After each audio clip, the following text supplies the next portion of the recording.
Hello beautiful people, welcome back to our channel. Let's talk about something. Karthika మాసం అయిపోయింది కదా, ఇక నాన్ వెజ్ మీద దండయాత్ర స్టార్ట్ చేసేద్దామా. ఈ వీడియో షూట్ చేసేసి 2-3 months అయిపోతుంది. సో దీన్ని పోస్ట్ చేయడానికి పర్ఫెక్ట్ టైం ఇప్పుడే అనిపించింది అనమాట. ఎందుకంటే సింపుల్ వేలో కార్తీక మాసం మొత్తం కూడా నాన్ వెజ్ చేసిన ప్రతి ఒక్కరికి ఇప్పుడు నాన్ వెజ్ మీద ఇంట్రెస్ట్ కొద్దీ సింపుల్ వేలో చేసుకుంటారు ఈ ఎగ్ బిర్యానీ అని చెప్పేసి. అండ్ సింపుల్ టచ్అప్ ఏంటి అంటే, ఈ ఎగ్ బిర్యానీలో బోల్డ్ వెజిటేబుల్స్ వేసేస్తున్నాము. ఒక చికెన్ బిర్యానీలో తప్ప మా ఇంట్లో ప్రతి ఒక్క దాంట్లో కూడా వెజిటేబుల్స్ ఉండేటివన్నీ వేసేస్తాము. ఎందుకంటే మామూలుగా మనకు వెజిటేబుల్స్ ఉడకబెడితే పొట్టులోకి పోవు కదా, ఇలా బిర్యానీలో వేసేసాం అనుకోండి కమ్మంగా పొట్టులోకి వెళ్ళిపోయి సెటిల్డ్ అయిపోతాయి అనమాట.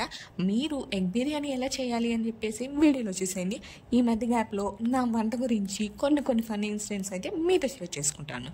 నాకైతే చిన్నప్పటి నుంచి చదువు అబ్బినంత ఈజీగా వంట అయితే అసలు అవ్వలేదనమాట. అండ్ మా మమ్మీ కూడా వంటగదిలోకి ఎక్కువ పోనీలేదు.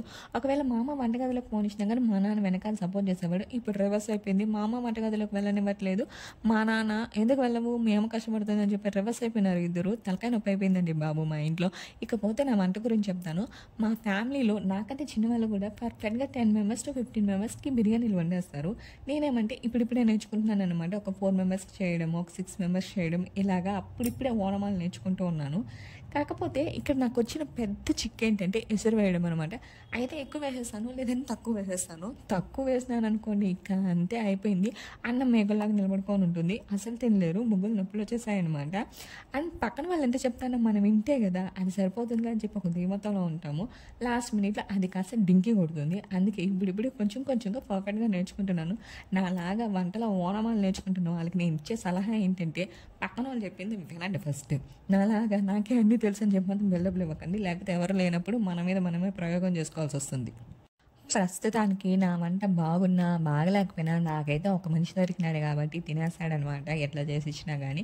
కాకపోతే అప్పుడప్పుడు భయంకరమైన తిట్లు, ఒక్కొక్కసారి మంచిగా ప్రైజింగ్లు, ఇంకొకసారి అలకలు, ఇంకొకసారి చిరుబుల్లాట్లు, ఇవన్నీ కామన్. వంట బాగలేనప్పుడు అవన్నీ మనం సర్దుకుపోవాలి.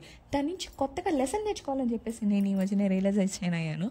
అండ్ నా వంటలు మరీ అంత దరిద్రంగా ఉండవు, కానీ మనం చేసే ఫాల్ట్ ఏంటంటే ఈ బిర్యానీలు చేయడమే అనమాట. అసలు చేత కాదు, ఇప్పుడిప్పుడే నేర్చుకుంటానని చెప్పాను కదా.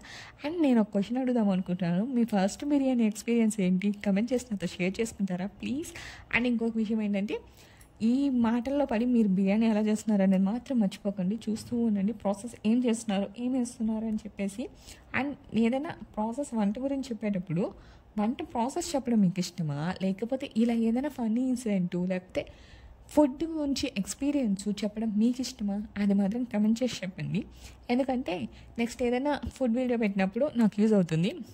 ఇలా ఫన్నీగా లేకపోతే నా వంట ఎక్స్పీరియన్స్ మీతో షేర్ చేసుకోవాలా లేదా అని చెప్పేసి నేను ఈ మాటల్లో పడి అసలు విషయం మర్చిపోయినాను. ఎగ్ బిర్యానీ రెడీ అయిపోయింది. ఎగ్స్ బయట కలర్ఫుల్గా కనబడుతుంది. ఇంకొంచెం కలర్ఫుల్ చేయడానికి మా అమ్మ కొత్తిమీర కూడా గార్నిష్ చేసింది.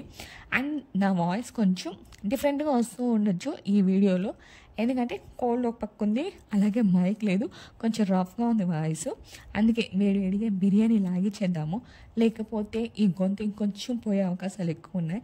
కరెక్ట్ టైం కాబట్టి పోస్ట్ చేయడానికి అని చెప్పి కష్టపడైనా సరే ఈ వీడియోకి వాయిస్ ఓవర్ ఇస్తున్నాను. సో నా కష్టాన్ని కొంచెం గుర్తించి లైక్ చేసి షేర్ చేయండి, అలానే కమెంట్ చేయండి.